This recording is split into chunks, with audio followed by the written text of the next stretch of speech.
Bonjour, je suis Isabelle Boutin. Et je suis Mélanie Dufresne. Cherchez-vous la meilleure façon de promouvoir votre livre? Bienvenue au podcast Entrepreneur, la révolution du livre. Votre dose hebdomadaire de nouvelles et d'inspiration pour votre carrière d'auteur.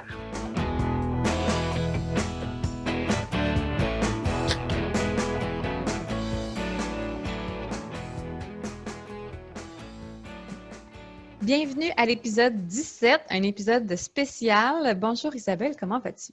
Ça va super bien. Et toi, à 17, j'avais perdu le compte, moi, depuis la petite pause qu'on a pris. Oui. Ben moi, ça va bien. Le mois de mai a été extrêmement chargé. Je pense que je le savais, mais ça m'a quand même rentré dedans comme un train qui m'est passé dessus. J'avais le lancement du tome 3 de ma série de fantasy. Oui. Donc, autour du 20. Alors, j'avais prévu de mettre le tome 1 en spécial. Puis, j'en ai profité pour faire des tests Facebook pour voir avec la pub là, comment est-ce que je pouvais augmenter ma visibilité puis aller chercher des gens que je ne rejoins pas d'ordinaire, soit sur les groupes de lecture ou avec la pub Amazon. Puis, en même temps, en parallèle, Amazon m'a offert un Kindle Deal, donc sur la boutique.fr, sur mon tome 1 de science-fiction. Donc là, c'était sur toute la durée du mois, donc il était à 1,49 $. Puis là, encore là, je me suis dit, il faut essayer d'augmenter la visibilité. Fait que pour ce tome-là aussi, j'ai essayé là, de faire un petit peu plus de promotion, tremper les orteils encore une fois dans la pub Facebook, puis comparer la performance entre fantasy et science-fiction. Donc, tout ça mis ensemble, j'ai battu mon record en carrière au niveau des royautés. J'ai fait des ventes. C'est mon meilleur mois à vie là, depuis 2019. Donc, je suis vraiment contente, mais vraiment très fatiguée. Je comprends ça. Et toi? Disons que le mois de mai a été intense, et d'ailleurs, c'est de ça qu'on va parler aujourd'hui, mais entre autres du mois de mai, mais les 6 derniers mois de mon fameux projet. Mais oui, je suis fatiguée. Là. J'ai hâte, j'ai besoin d'un petit peu de repos, je pense. Ça va me faire du bien. On va relâcher la cadence. Oui, effectivement. Ça va vraiment Donc, faire du bien. on est à moins de 3 semaines du lancement du recueil thématique, donc sur le solstice d'été que tu as lancé. Donc, ça, c'est une aventure, comme tu dis, ça fait déjà au moins 6 mois. Tu as lancé l'appel de texte l'automne passé, c'est ça?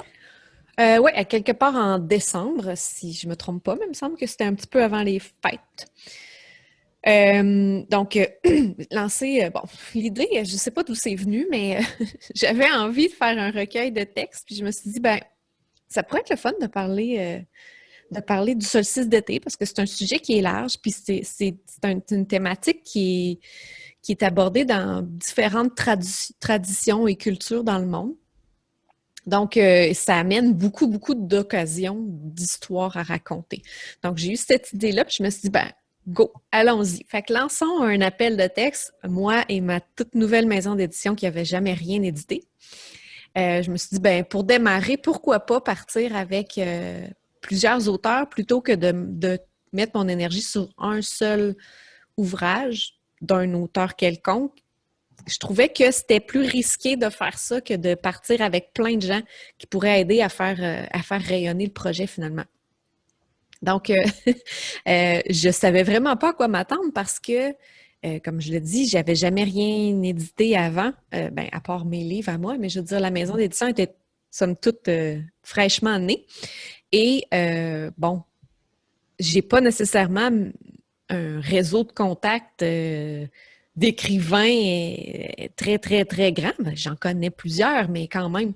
Donc, je savais vraiment pas à quoi m'attendre. Je m'étais dit, j'aimerais ça. Si j'avais une dizaine de textes de proposer, ça serait le fun. Mais j'osais pas me dire de chiffres dans ma tête parce que je savais vraiment pas à quoi m'attendre. Et finalement, j'ai reçu 53 propositions de nouvelles. Wow! Donc, c'était vraiment beaucoup plus que ce que j'avais l'intention de publier.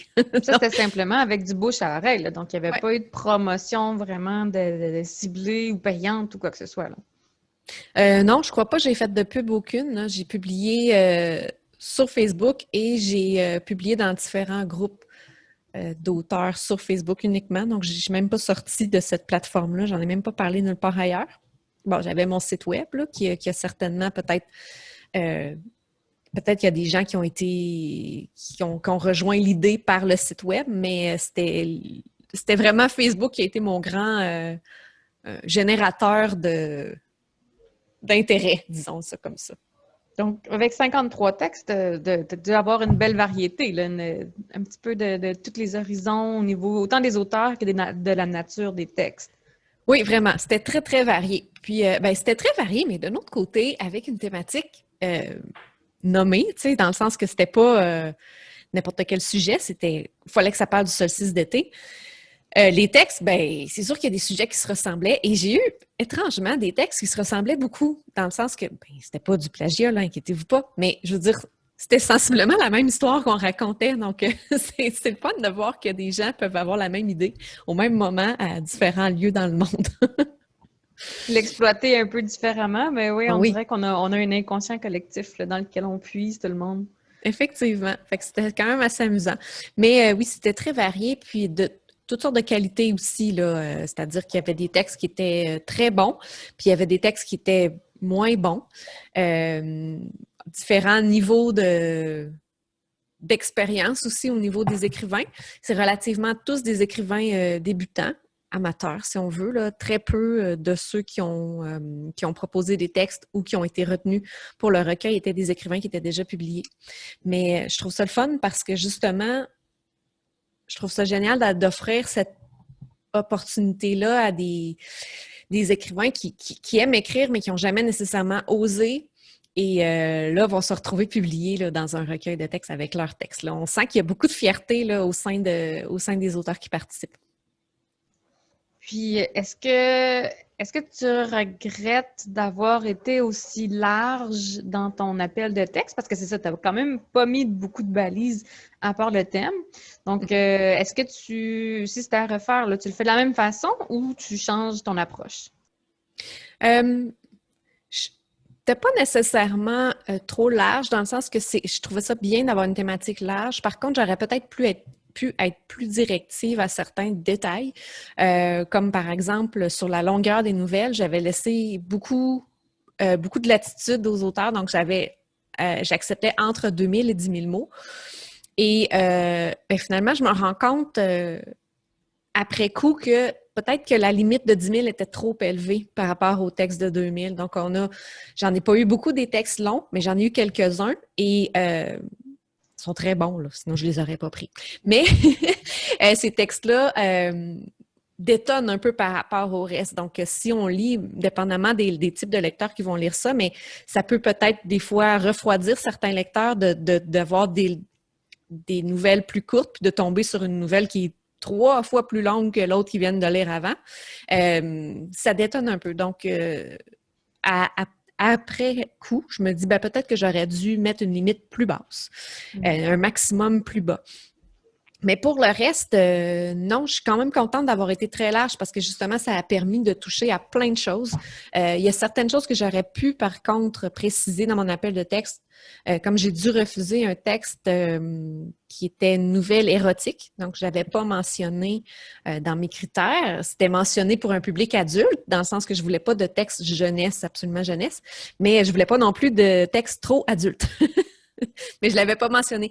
Donc, j'en ai reçu un. Malheureusement, j'ai décidé de ne pas l'accepter parce que ça détonnait trop avec le reste. Là. Je ne voulais pas embarquer dans ce type de texte-là. Il fallait que tu te positionnes sur ta ligne éditoriale.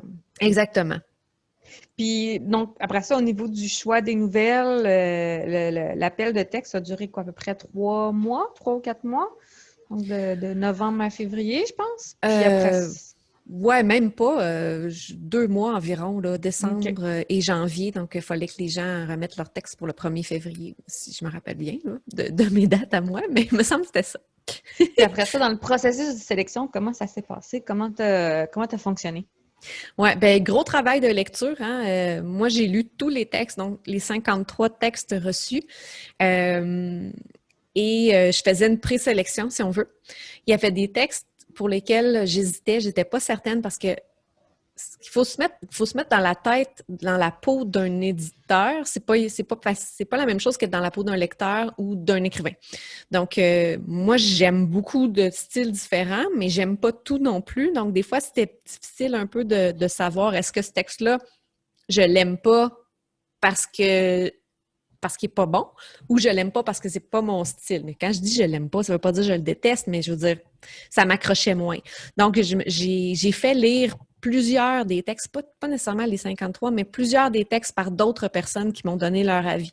Donc, j'ai eu des personnes qui ont commenté, qui ont dit, ben eux savaient pas ce que moi j'en pensais, là. Je leur avais envoyé des textes comme ça et eux pouvaient me dire, ben ça j'aime ça, ça j'aime pas ça me plaît pas, mais ça pourrait plaire à d'autres. Ça, je trouve que il y aurait trop de travail et d'édition à faire selon moi. Donc, les gens me donnaient leur opinion, puis suite à ça, ben j'ai pu faire une sélection. Ça a été facile, là, je dirais, à peu près de choisir la moitié des 53. Mais là, après ça, je voulais diminuer à 21. Donc, il y a des choix qui ont été un peu difficiles pour passer, disons, de 25 textes là, à 21. Là, j'ai eu des choix un petit peu déchirants à faire, mais reste que je voulais pas avoir pas un roman, mais un recueil de 100 000 mots. Là. Je voulais pas me ramasser avec une trop grosse brique non plus. Puis tu dirais que tu t'es basé en quelle proportion, tu sais, au niveau de la qualité de la plume, la qualité de l'histoire, de l'intrigue, du fil narratif. Tu sais, qu'est-ce qui a vraiment pesé dans la balance là, pour dépatouiller les 2-3 derniers concurrents là, qui te faisaient hésiter? Mm-hmm. Bien, première étape, là, il fallait que le texte réponde à l'appel de texte. Donc, j'ai eu des textes qui n'étaient pas dans la thématique, qui étaient très bons, mais qui malheureusement n'étaient pas dans la thématique. J'ai dû les mettre de côté. Puis ça n'a pas été facile parce que, comme je dis, c'était des textes qui étaient très bons, mais pour garder le fil conducteur du recueil, j'ai choisi de les éliminer, ceux-là.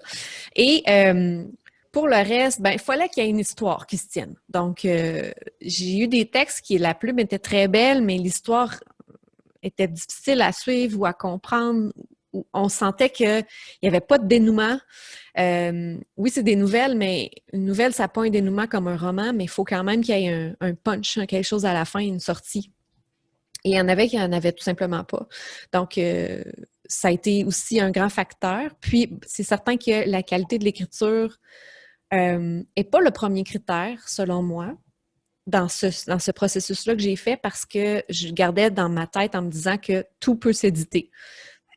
Par contre, c'est certain que si je voyais que le texte était complètement bourré de fautes, qu'il y avait des incohérences partout, puis que ça aurait pris des heures et des heures et des heures et des heures à remettre en ordre, ben c'est certain que je le prenais pas nécessairement. Mais il y a des textes qui avaient des petites faiblesses, des petites choses qui fonctionnaient pas à première vue, mais qui, selon moi, étaient faciles à gérer, à réparer, si on veut.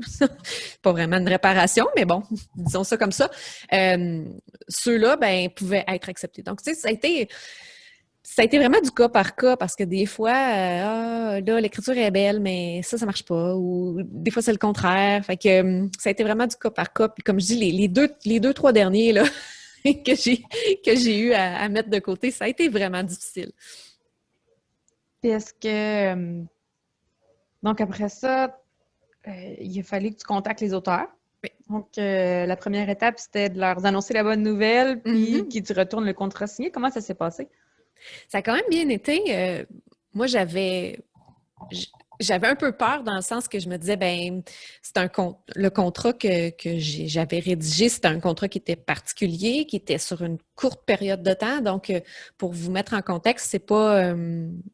j'ai pas demandé les droits des auteurs à vie. Donc, j'ai vraiment demandé seulement une licence de distribution pour quelques mois. Alors, les auteurs, à la fin de ces quelques mois-là, vont pouvoir récupérer leur texte et en faire ce qu'ils veulent après. Ce qui n'est pas classique, si on veut, dans l'édition. Normalement, les maisons d'édition prennent les droits à vie. Moi, c'était pas ça le but. Le but, c'était vraiment de faire un projet amusant de courte durée. Donc, et ça, ben, ça aurait pu ne pas plaire à certains auteurs qui participaient. Donc, il y avait quand même cette petite crainte-là que les gens n'acceptent pas le contrat. Aussi, le fait que la maison d'édition n'a pas de distributeur et je suis pas certaine de vouloir en avoir un. j'ai envie d'être un peu hors norme dans le milieu de l'édition parce que, bon, je trouve que c'est un milieu qui est un peu fermé et j'aime pas ça. Moi, j'aime ça avoir... en tout cas, c'est un autre sujet. On pourra revenir là-dessus à la saison 2. J'embarquerai pas là-dedans aujourd'hui. Mais bref, il y avait plein de petites affaires comme ça qui auraient pu chicoter des auteurs. Et les 21 textes que j'ai sélectionnés, les 21 auteurs ont souhaité embarquer dans l'aventure. Donc, ça a super bien été. Et tout le monde a répondu quand même très rapidement. Là. Il n'y a pas eu de grosses attentes. J'avais laissé un mois pour renvoyer les contrats, mais la plupart des gens m'ont renvoyé leur contrat signé bien avant ça. Là. Donc, super positif. Je pense que j'ai été chanceuse. Je suis bien tombée sur une gang d'écrivains motivés puis qui avaient envie, là, qui n'ont pas laissé traîner les choses. Puis là, la suite de ça, après la signature du contrat, tu es embarqué dans la révision des textes, donc l'édition, en fait, plus. Oui. Donc, corriger ou proposer des modifications aux auteurs, donc que tu trouvais que le texte pouvait être amélioré. Mm-hmm. Fait que ça s'est passé comment, ces communications-là, ces échanges-là? Ben ça, c'était le gros morceau. Hein. En fait, tous les morceaux étaient des gros morceaux, mais ça, c'était particulièrement un gros morceau parce que là, j'ai mis mes lunettes de juge, puis j'ai vraiment plongé dans chaque texte pour essayer de le rendre le plus beau possible. Et des fois, il y avait des choses que... C'est tout le temps la crainte, c'est de savoir est-ce que l'auteur va l'accepter ou va le prendre mal. Parce que c'est pas une critique négative. Tu sais, si le texte a été choisi, c'est parce qu'on considère que le texte est bon. Faut pas... après ça, faut pas accrocher s'il y a des corrections à faire. Mais il y avait des textes où il y avait vraiment des corrections à faire. Il y avait des choses qui étaient pas nécessairement compréhensibles, donc il fallait préciser. Il y en avait d'autres qu'il fallait... il y avait des textes en particulier qu'il a fallu revoir beaucoup l'écriture parce qu'il y avait des tics d'écriture. On a toutes des tics en tant qu'auteur, mais il y en a des fois, c'est trop flagrant. On a beaucoup de répétitions, des phrases toutes montées de la même façon. Donc, de retravailler tout ça avec l'auteur parce que moi, j'ai relu tout ça et j'ai fait des suggestions. Et au final, c'était l'auteur qui avait le mot de la fin, là.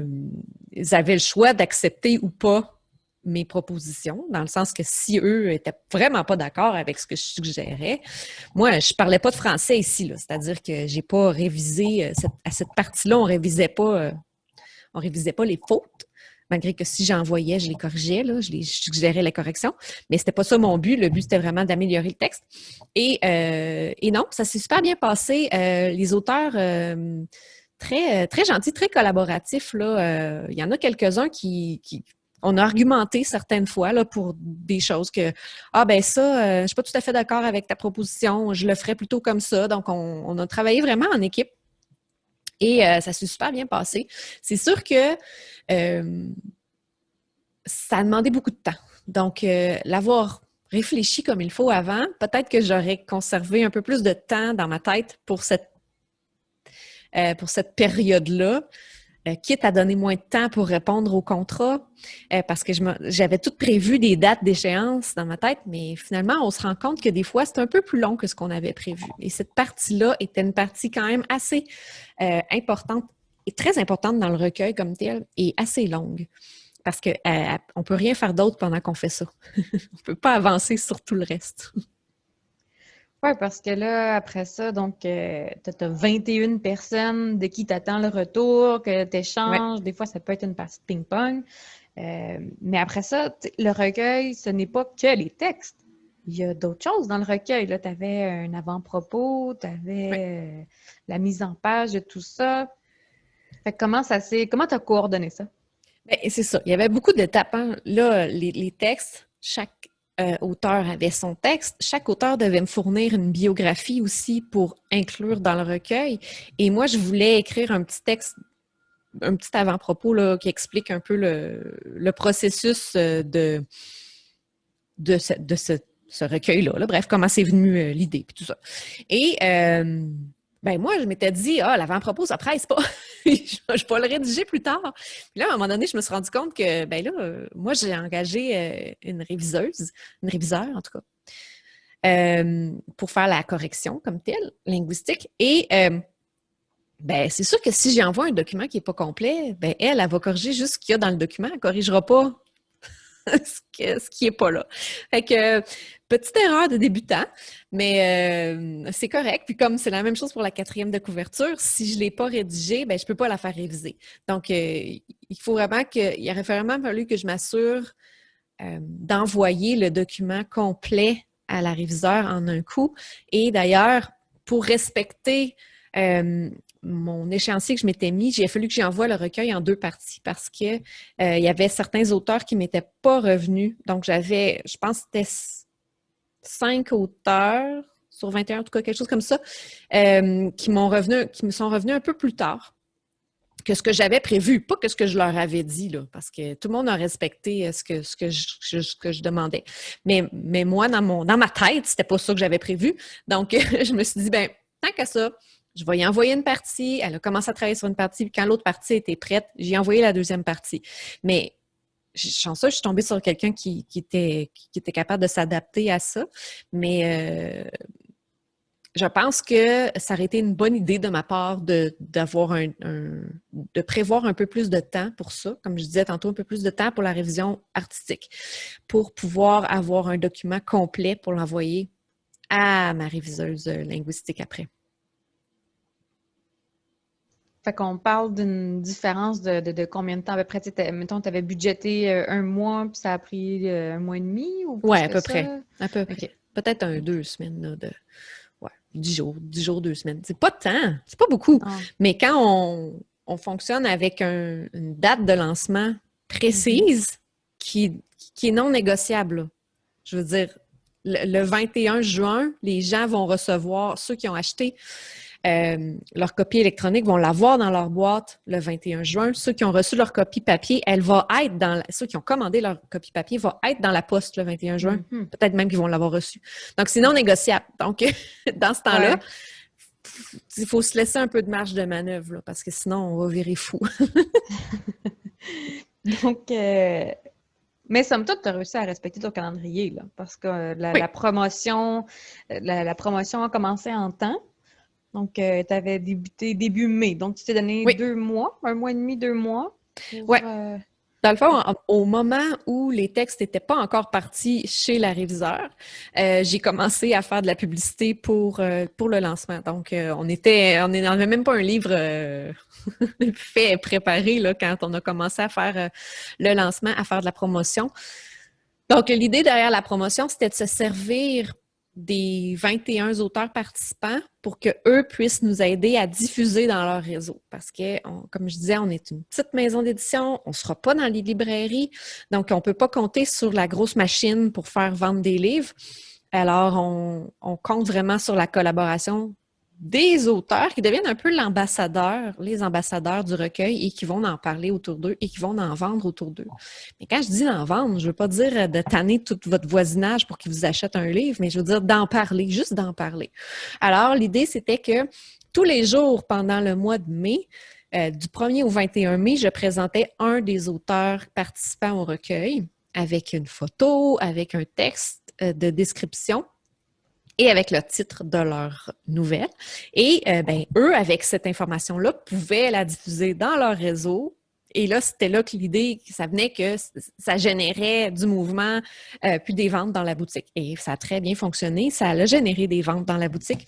Et je suis très contente. Là, pour vrai, ça a été une super belle expérience de voir à tous les jours, là, les gens réagir à nos publications sur Facebook, puis de voir les courriels rentrer de commandes, puis vraiment, là, je pense que c'était quasiment plus excitant que le lancement de mon premier roman, là, parce que là, le résultat fini, là, je suis tellement fière de ce que ça donne. Je relis le recueil parce que je suis en train de corriger l'épreuve, là. J'en parlerai plus tard. Mais je suis en train de le relire, puis je suis tellement fière des textes qui sont dans le recueil. Quand je vois, on publie des extraits en ce moment sur la page Facebook, puis quand je vois les extraits de chaque nouvelle je viens comme toute, je suis toute Comme un émue. parent fier Oui, de... c'est ça, mais comme si c'était moi, tu sais, comme si c'était mon texte. C'est pas mon texte, c'est même pas moi. J'aurais jamais pu penser à toutes ces idées-là, mais je suis vraiment fière de ce que ça donne, puis c'est vraiment une belle expérience, même si c'est un projet un peu de fou, là. Mais je pense que c'est un des avantages, c'est un inconvénient d'avoir des nouveaux auteurs parce qu'ils ne sont pas très reconnus ou ils n'ont pas un lectorat déjà existant. Mhm. Sauf que eux, leur engouement est au maximum parce Oui, que c'est une première, puis oui, leur entourage embarque parce qu'ils sont fiers du nouvel auteur, puis ils veulent l'encourager. Donc c'est sûr qu'il y a une qualité à cette énergie-là, puis à cette synergie-là. oui, Donc, vraiment. puis je pense que comme éditrice, tu as le droit là, de te donner une tape dans le dos. Là. Ah oui, ben je suis T'as le droit. contente, je suis super fière. Là, c'est sûr que le gros stress va être quand les livres vont être rendus dans les mains des lecteurs puis des chroniqueuses et chroniqueurs. Euh, Est-ce que les gens vont l'aimer? Est-ce que les gens vont aimer? Mais moi, j'adore. Puis je sais que c'est pas vrai que tout le monde va aimer tous les textes parce qu'on part vraiment dans tous les sens. On en a pour tous les goûts. On a des textes super positifs, super beaux. On a des textes qui sont très noirs. Fait qu'on en a vraiment pour tous les goûts.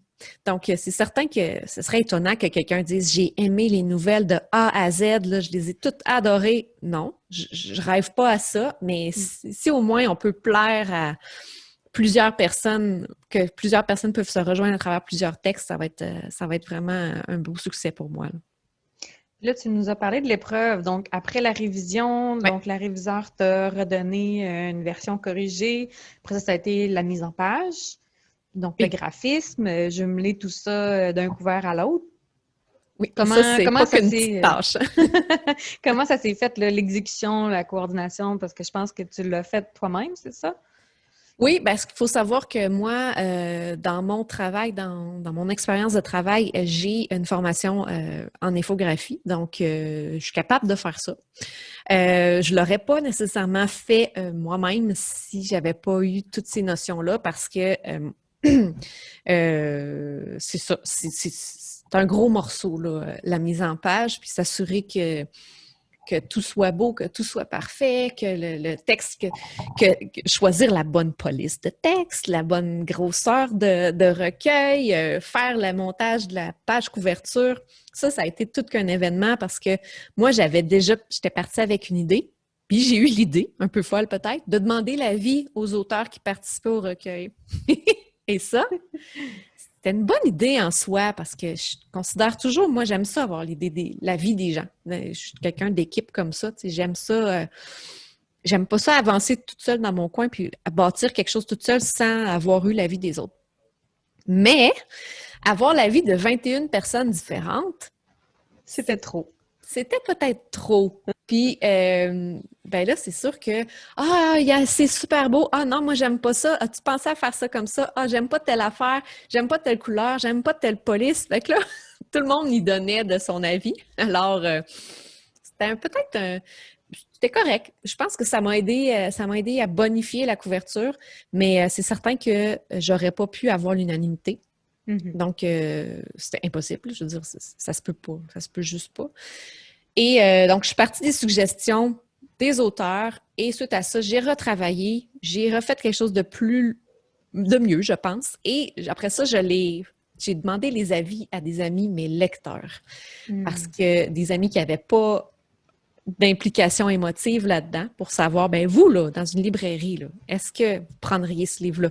Puis là, je leur donnais des choix entre deux couvertures. Laquelle vous attirerait dans la librairie? Est-ce que c'est plus celle-là? Est-ce que c'est plus celle-là? Puis, donc, c'est ça. Fait que je suis partie avec ça.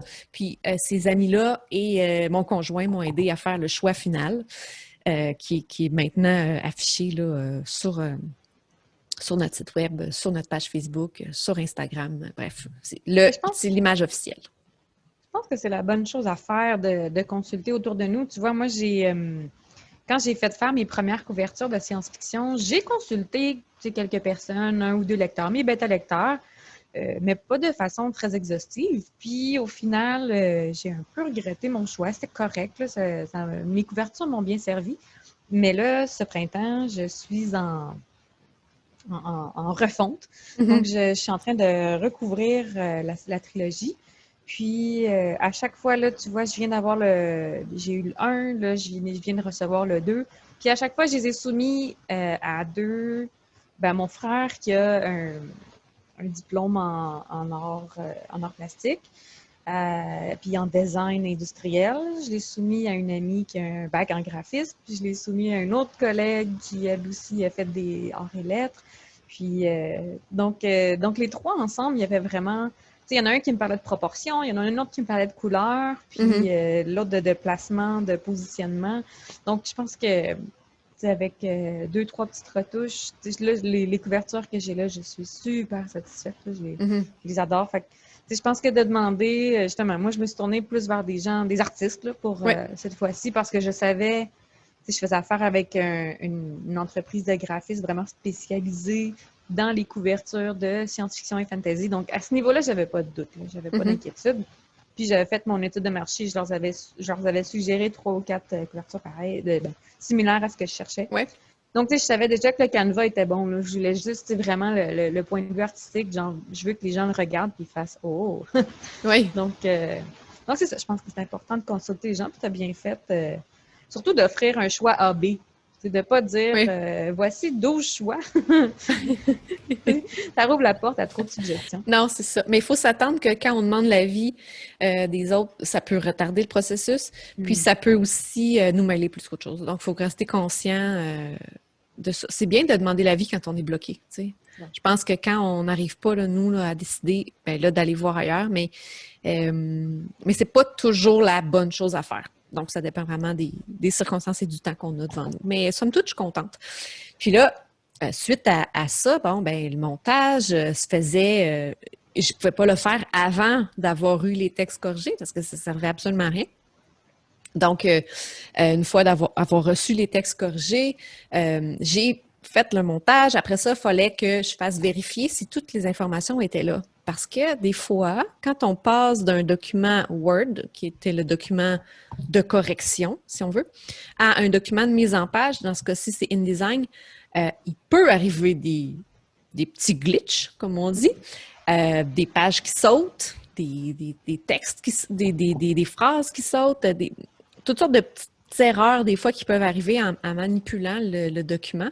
Donc, je voulais m'assurer que chaque auteur relise son texte pour s'assurer que tout le texte était là et qu'il n'y avait pas d'erreur dans leur nom. Tu sais, c'est aussi bête que ça, mais des fois, là, on écrit, on retape un nom, on peut se tromper, on peut mettre 2 N au lieu d'un N dans un prénom, puis c'est pas cool pour un auteur d'avoir son roman, son texte, son recueil de textes, puis de voir qu'il y a une faute flagrante dans son prénom, dans son nom de famille. C'est très désagréable. Et nous, on vient qu'on ne voit plus. Moi, j'ai travaillé tellement d'heures là-dedans que je vois plus clair. Fait que j'ai demandé aux auteurs de relire leur texte, de s'assurer que le texte était entier puis qu'il n'y avait pas d'erreur dans leur nom, dans leur titre.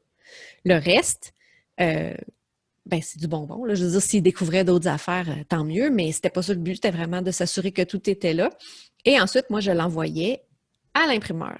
Et là, l'imprimeur, moi, je demande toujours une épreuve avant pour m'assurer que tout sort bien, que les couleurs sortent comme je voulais, parce que, bon, on travaille avec des logiciels de création, puis normalement, c'est correct. Je veux dire, j'ai confiance à mon logiciel, j'ai confiance à mes connaissances, mais on ne sait jamais, des fois, ce que ça peut donner à l'écran versus papier. Des fois, il y a des petits décalages. Fait que j'ai fait sortir une épreuve et là, moi, j'ai entrepris de relire le document en entier pour m'assurer que tout était correct. Et ça, c'est l'étape la pire, je pense, de tout le processus. Parce que là, rendu où on en est là, je parlais de ça avec une amie, puis elle me dit c'est comme une grossesse. En tout cas, les femmes qui ont déjà été enceintes vont nous comprendre. Quand on arrive à la fin, on n'est 38 plus capable. Non. On n'est plus capable. On dit sortez-le de là, j'en peux plus. Je veux plus être enceinte, je veux plus vivre ça. Je veux vivre, je veux retrouver mon corps. Ben, c'est un peu ça à la fin. Là. Le recueil, c'est je veux plus le voir, je veux plus le lire. Je suis très fière, je suis super fière, je l'adore, mais j'en peux plus. Donc, là, je l'ai relu au complet cette semaine et ça a été Ça a été le fun, là, dans le sens que j'aime les textes. J'aime encore les textes, mais je suis vraiment tannée, là. J'en rêve presque la nuit, là. Et malheureusement, en relisant l'épreuve, on découvre d'autres coquilles. Alors, on est encore en mode correction. Donc là, j'ai terminé officiellement. J'ai tout remis ça dans le logiciel en espérant que les corrections que j'ai faites n'aient pas créé d'autres coquilles. Parce que des fois, quand vous trouvez des coquilles dans des livres imprimés, c'est ça qui est arrivé.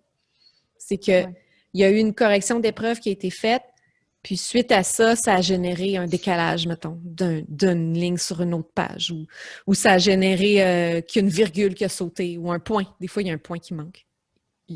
La phrase se termine, il y a une majuscule après, mais le point n'est plus là. Donc, il y a des petites affaires comme ça. Donc, on se croise les doigts 1000 fois, parce que je ne le relirai pas une autre fois imprimé. C'est officiel que je ne le ferai pas réimprimer une deuxième épreuve là, pour vérifier si tout est correct. Donc, grosse job. Et là, on est prêt à aller en impression. Yay! Donc là, tantôt, là, on enregistre ça, on est vendredi. Alors, vendredi, probablement ça va aller à ce soir, mais je vais envoyer les documents finaux à l'imprimeur. Je vais donner le go et la semaine prochaine, je devrais recevoir mes copies imprimées. Et là, va s'enclencher le gros travail de poster tout ça, mais c'est correct. Là. Ça va être différent. Ça ne sera pas aussi demandant mentalement. Là. Ça va être une job de bras. On va demander de l'aide. Donc, tu vas avoir reçu tes copies au moins 10 jours avant le lancement officiel. Oui. Mon objectif, c'était 2 semaines. Donc, mon objectif, ça aurait été de les avoir, mettons, lundi. Mais je ne les aurai pas lundi. Je vais les avoir. Bon, j'ai parlé à l'imprimeur ce matin, donc elle me parlait de probablement que je les aurai la semaine prochaine. Donc, d'après moi, ça va aller à vendredi prochain. Mais donc, une semaine de retard, somme toute, là, ce qui est quand même très bon, là, parce que considérant le fait que j'ai pris du retard à certains endroits où je n'avais pas prévu, je trouve qu'une semaine, c'est très bien. Puis ça va me laisser le temps, en tout cas, je souhaite, de pouvoir envoyer les copies chez les clients pour qu'ils les aient en main le jour du solstice. Parce que j'aimerais vraiment ça, que les gens puissent commencer à lire. Inonder la page Facebook de photos, de colis puis de livres reçus. C'est ça. Puis c'est ça. Le 21, c'est lundi dans 2 semaines. Donc, j'aimerais vraiment ça. D'autant plus que, bon, je ne vais pas donner de punch, là, mais il y a les textes se passent tous le 21 juin. Donc, j'aimerais vraiment ça que les gens puissent lire ça le 21. Ben là, il y en a qui se passent le 20, il y en a qui se passent le 21, 22. Là, en tout cas, on s'entend. Là. Le solstice, c'est jamais exactement à la même heure. Là, donc, des fois, c'est le 20. Cette année, c'est le 20, malheureusement. Je ne savais pas. Je me suis rendu compte de ça cette semaine. Cette année, le solstice d'été est le 20 juin. Donc, vous le lirez à minuit le 20, le 21. Puis là, post-lancement, à quoi tu t'attends? Donc, dans les prochains mois de vie du livre, là, ça va ressembler à quoi? Bien, c'est certain que je m'attends à un essoufflement. C'est tout nouveau, c'est tout beau. Les gens sont contents. Là, les auteurs vont recevoir leur copie bientôt. Là. Ça va peut-être être un peu plus long parce qu'eux ont commandé des grosses quantités, certains. Donc, je ne m'attends pas à ce que le rythme de commande reste aussi important qu'il l'a pu l'être au mois de mai, par exemple, quand on a commencé à en parler. Par contre, maintenant, quand le livre va être en vente, il va être aussi en vente sur des plateformes en ligne. Donc, il va être disponible en numérique sur Amazon, sur Kobo, bref, nommez-les. Il va être partout. Et bon, ça va peut-être générer des ventes supplémentaires, je l'espère. Moi, je vais avoir des copies, là, en tant que maison d'édition, on va avoir encore des copies, là, donc on faisait une prévente, oui, mais ça ne veut pas dire qu'à partir du 21 juin, on n'en vend plus, là. Non, ils vont être encore disponibles. La prévente, c'était pour nous aider à savoir combien d'en commander dès le départ. Mais il va en avoir, ça va être encore possible d'en acheter après. J'aimerais ça, d'en vendre tout le temps beaucoup, mais par expérience, je sais que souvent, au lancement, on en vend beaucoup, puis après, ça s'essouffle un peu. Oui, il y a un effet de cul de comète. Exactement. Donc, on espère que ce ne sera pas trop majeur, puis que tout va bien se passer. L'idée, c'est de ne pas rester avec des tonnes de copies de livres dans des boîtes qui ne voient jamais de lecteur. Là. L'idée, c'est que chaque copie trouve son lecteur. Ce serait vraiment ça mon objectif final. As-tu des stratégies promotionnelles de mise en place? Ou est-ce que tu vas laisser encore là d'y aller plus au bouche à oreille avec le réseau d'auteurs? Ou est-ce que tu as prévu, je sais pas, de la pub Amazon ou quelque chose comme ça? Pour l'instant, non. Ben, je suis pas encore rendue là dans mon Je te prends une processus, là. vitesse. Non, ben c'est correct, mais il faut falloir que je commence à y penser, mais je n'étais pas encore rendue là parce que j'avais trop d'affaires, trop de choses à gérer par rapport au lancement comme tel. Pour la prévente, on a fait un concours, donc c'est encore le temps.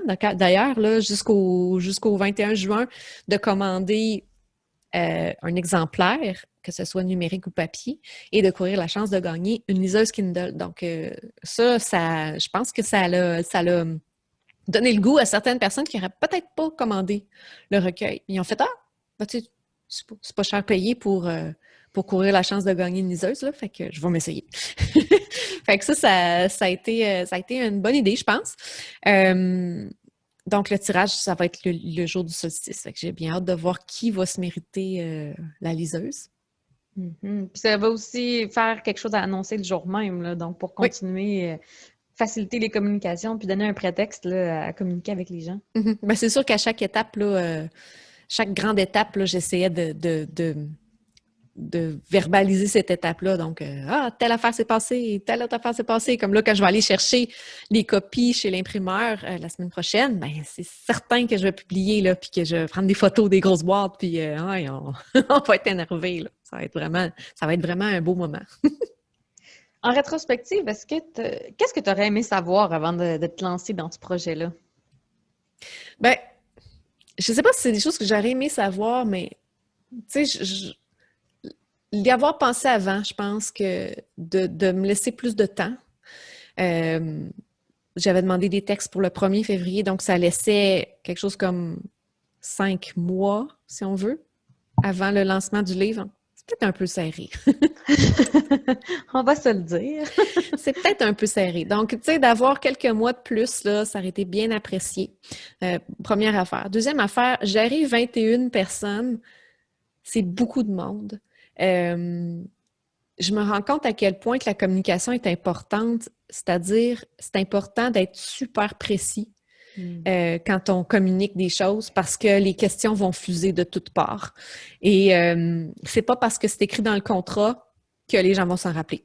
Donc, tu sais, puis je pense que au début, j'étais peut-être un peu moins précise, puis je pense que plus le temps a passé, plus j'ai essayé d'être précise dans mes communications avec les auteurs, mais de mettre des points de forme, par exemple, pour dire, bon, ben voici les étapes, voici de quoi j'ai besoin de votre aide pour ça, d'être vraiment précise, puis de ne pas les perdre dans une masse de textes.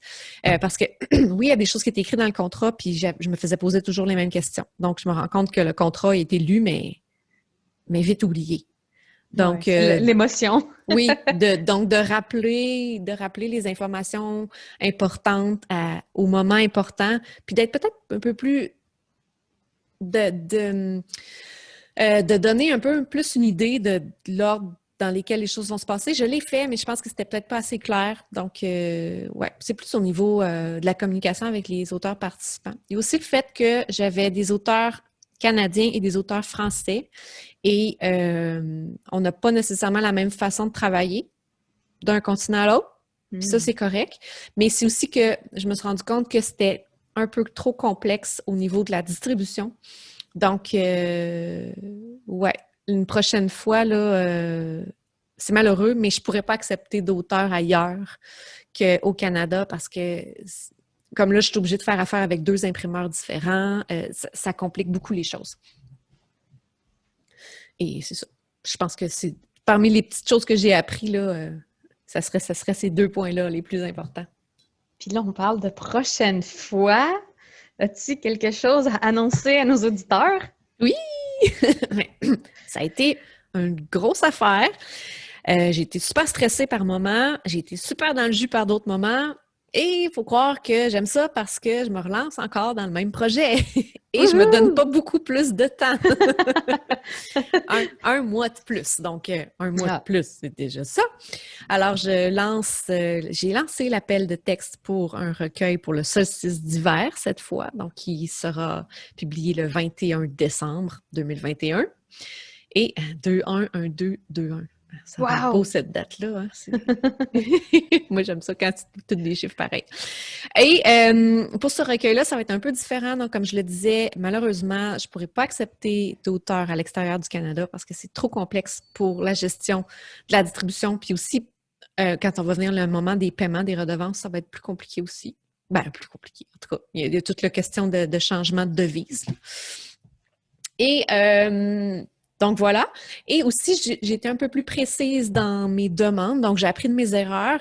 J'ai réduit le nombre maximum de mots pour les nouvelles. Donc, c'est 2000 à 7000. Donc, pour avoir moins de différence entre chaque texte. Et j'ai été plus précise dans le contenu, c'est-à-dire que je ne veux pas de nouvelles tristes ou négatives ou déprimantes ou épeurantes parce que c'est un solstice d'hiver. Le solstice d'hiver, c'est la période des fêtes, c'est le retour de la lumière. Donc, je veux des choses qui soient positives, qui font rêver, qui font du bien. Alors, j'ai été vraiment plus directive là-dedans. Peut-être qu'à cause de tout ça, je ne recevrai pas beaucoup de textes. Ça se pourrait. J'en suis tout à fait consciente.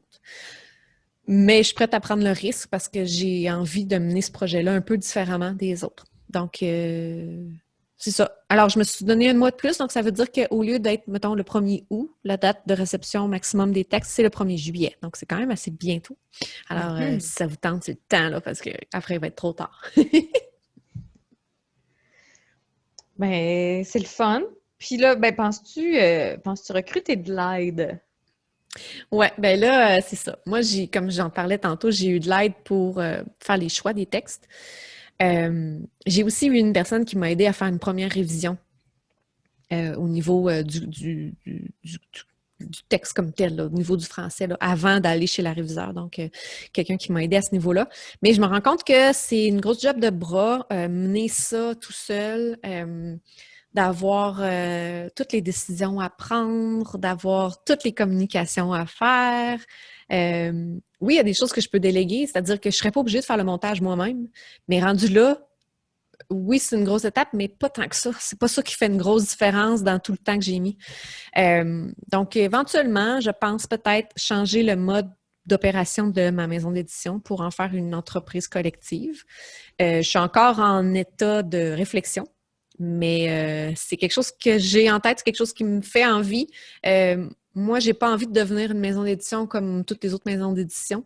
Donc, j'en parlais un peu plus tôt, mais j'ai pas envie, c'est ça, d'embarquer dans cette machine-là. J'ai envie d'être une maison d'édition différente qui donne la chance aux auteurs qui n'ont pas nécessairement d'expérience, qui vont les aider là-dedans, qui vont les accompagner. C'est beaucoup ça que j'avais en tête. Puis c'est beaucoup ça que j'essayais de mettre de l'avant quand je communiquais avec les auteurs, c'était de les aider à améliorer leur texte. Puis, c'est ça. Donc, je veux faire ça différemment, puis je pense que d'être plusieurs, d'être, disons, une maison d'édition qui est à but non lucratif ou en tout cas qui est coopérative, je ne sais pas encore, là, je ne sais pas exactement, mais j'ai vraiment envie de faire ça différemment. Donc, c'est quelque chose que j'explore, fait que si jamais du monde ça leur tente, laissez-moi le savoir. Puis, non, ben pour vrai, là, je dirais pas tout le monde en embarque, là, ça reste quand même mon projet, mais dans le sens que si je le transforme, je veux que les gens qui s'intéressent à ce projet-là le prennent comme étant leur projet aussi, puis qu'on avance collectivement là-dedans. Partager cette vision-là. Oui, exactement. Donc, c'est à suivre, Oui. autant pour l'appel de texte que pour l'évolution de ton projet.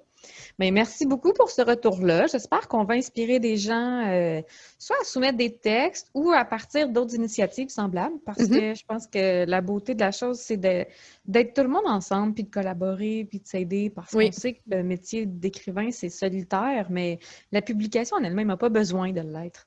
Je pense que c'est la force du nombre. Puis il faut capitaliser là-dessus, là. Oui, c'est vraiment une belle expérience à prendre part, je pense, là, de vivre ça avec d'autres, puis de pouvoir être content avec d'autres, puis d'avoir hâte, puis de vivre ça à plusieurs, là, c'est vraiment le fun. Alors, c'est tout pour nous pour aujourd'hui. Donc, on vous souhaite un bel été. Oui. Et, on vous revient avec tout plein de sujets pour l'automne. Moi, ça, je sais pas toi, Isabelle, là, mais moi, ça travaille. Là, j'ai des sujets que je veux qu'on aborde avec Oui, vous, qu'on discute, qu'on explore, puis qu'on des approfondisse. sujets, puis même des idées d'invités aussi, là. Je commence à me planifier une liste dans ma tête, puis ah oui, on va avoir une belle deuxième saison là, qui va s'en venir à l'automne, mais là, on a besoin de vacances. Oui, On va se reposer cet été. oui, définitivement. Bon, ben à bientôt tout le monde, y passez un bel été ensoleillé, rempli de livres et de mots. À bientôt! Bye!